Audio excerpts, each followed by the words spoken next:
Pagbasa mula sa ikalawang aklat ni Samuel.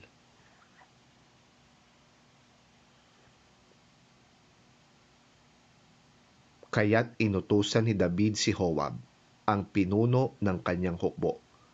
Pumunta ka kasama ng iyong mga opisyal sa lahat ng lipi ng Israel mula sa Dan hanggang Beerseba at bilangin ninyo ang sambayanan. Gusto kong malaman kung gaano sila karami.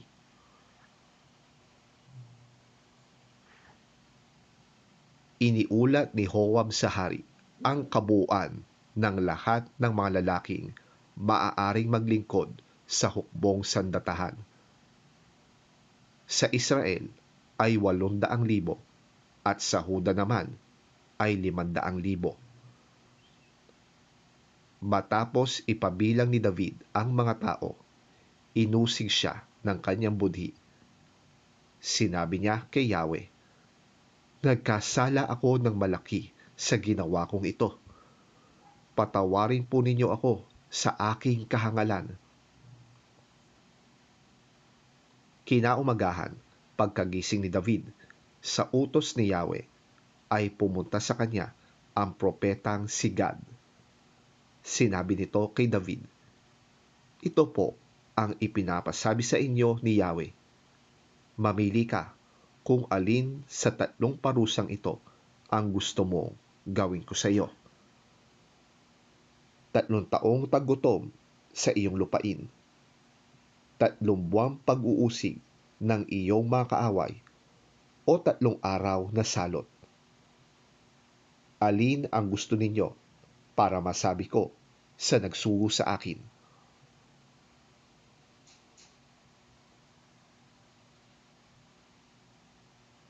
Sumagot si David, "Hirap na hirap ang aking kalooban sa nangyaring ito.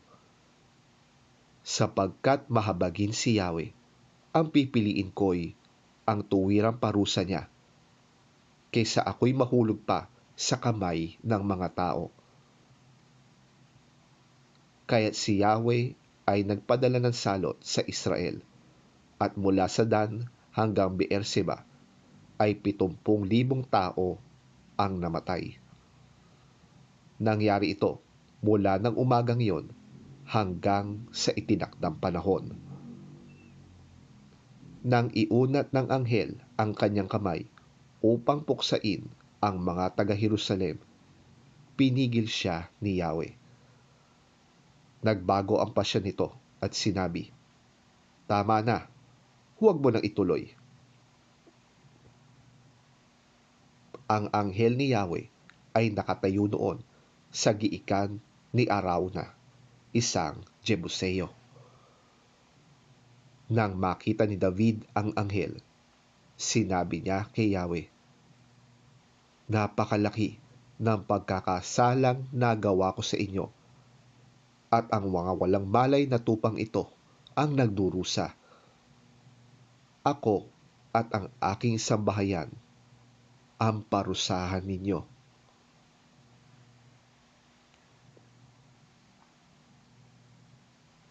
Ang salita ng Diyos. Salamat sa Diyos.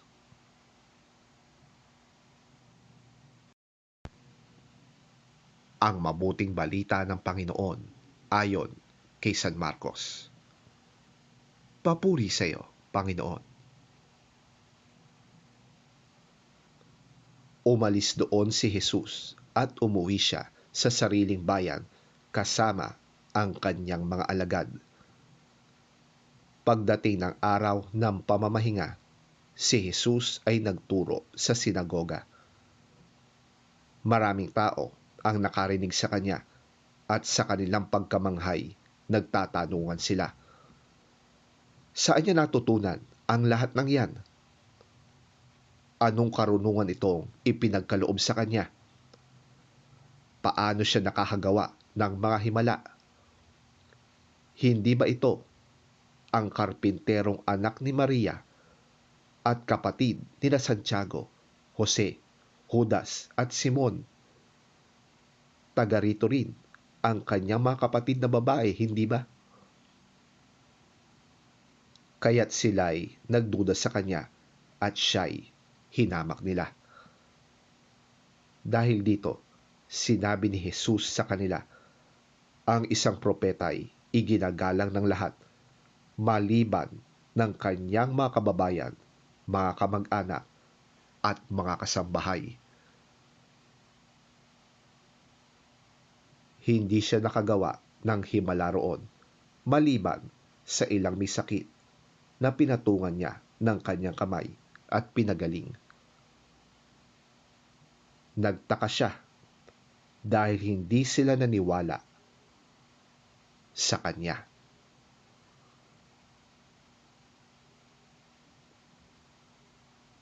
Ang mabuting balita ng ating Panginoon.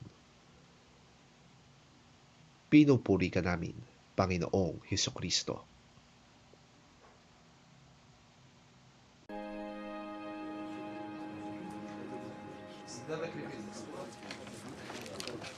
Jesus left there and went to his hometown, accompanied by his disciples. When the Sabbath came, he began to teach in the synagogue, and many who heard him were amazed. Where did this man get these things? They asked. What's this wisdom that has been given him? What are these remarkable miracles he's performing? Isn't this the carpenter? Isn't this Mary's son and the brother of James, Joseph, Judas, and Simon? Aren't his sisters here with us? And they took offense at him. Jesus said to them, a prophet is not without honor except in his own town, among his relatives, and in his own home. He could not do any miracles there except lay his hands on a few sick people and heal them. He was amazed at their lack of faith.